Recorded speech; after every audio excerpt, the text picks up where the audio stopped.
10 राज्यों की खाली होने जा रही 37 राज्यसभा सीटें, जिसको भरने के लिए चुनाव तारीख का ऐलान चुनाव आयोग ने कर दिया। 16 मार्च को इन सीटों के लिए वोटिंग होगी और इस साल 245 सदस्यीय राज्यसभा की 72 सीटों पर चुनाव होंगे।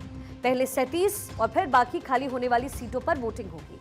खाली सीटों पर चुनाव के बाद बीजेपी की ताकत राज्यसभा में बढ़ जाएगी। इन सभी 72 सीटों पर चुनाव के बाद एनडीए की जो मौजूदा सीटें हैं वो 40 से बढ़कर के 50 पहुंच सकती है।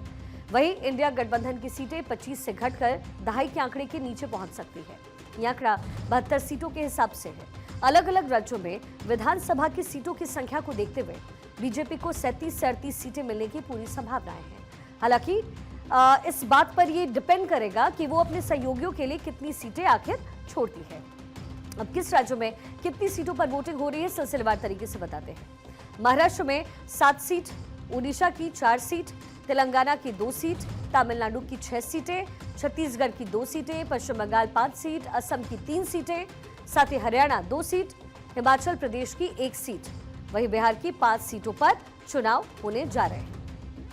राज्यसभा में खाली हो रही जिन सांसदों का कार्यकाल पूरा हो रहा है, उनमें से जो नाम है उसमें शरद पवार एनसीपी एसपी गुट, अभिषेक सिंघवी कांग्रेस के नेता हैं, हरिवंश नारायण सिंह राज्यसभा उपसभापति, साकेत गोखले तृणमूल कांग्रेस से, Ramdas Athawale Republican party of India, वहीं एम थम्बीदुरई एआईएडीएमके के नेता, तिरुचि शिवा डीएमके, प्रियंका चतुर्वेदी शिवसेना उद्धव गुट की नेत्री हैं।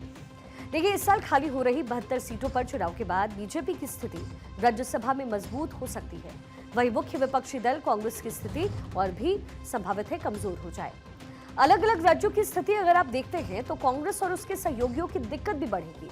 सभी सीटों पर चुनाव के बाद राज्यसभा का अंक गणित बहुत ज्यादा नहीं बदलेगा, लेकिन बीजेपी की स्थिति जरूर मजबूत हो सकती है। बात राज्यसभा में मौजूदा स्थिति की अगर करें तो बीजेपी के 103 सांसद हैं और एनडीए के 126 सांसद हैं। बीजेपी के 30 सांसदों का कार्यकाल पूरा होगा और 32 सांसदों का आना बिल्कुल फिक्स है।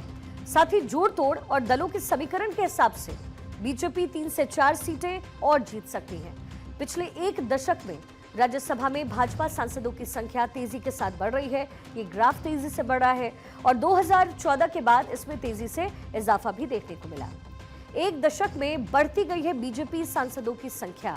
2014 में उच्च सदन में पार्टी में के केवल 55 सदस्य थे, लेकिन 2017 में पहली बार 58 सदस्यों के साथ सबसे बड़ी पार्टी बन गई। 2020 तक ये जो संख्या है वो बढ़ करके रिकॉर्ड 92 सदस्यों तक पहुंची है। 2022 में बीजेपी ने पहली बार 100 सदस्यों का आंकड़ा पार किया। पिछले साल सांसदों की संख्या बढ़ करके 103 हो गई है, जो इसके इतिहास में सबसे ज्यादा अधिक है।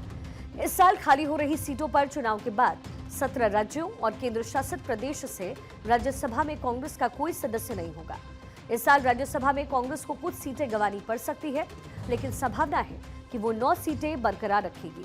कर्नाटक से 3, तेलंगाना से 2 और राजस्थान, मध्य प्रदेश, हरियाणा और हिमाचल प्रदेश से एक-एक सीट कांग्रेस के खाते में जाने की संभावनाएं हैं। राज्यसभा में इस साल कांग्रेस अध्यक्ष मल्लिकार्जुन खड़गे, दिग्विजय सिंह और शक्ति सिंह गोहिल का कार्यकाल भी पूरा हो रहा है। साथ ही एक अन्य नेता जो अपना कार्यकाल पूरा करेंगे वो है वरिष्ठ अधिवक्ता और कांग्रेस नेता अभिषेक मनु सिंघवी।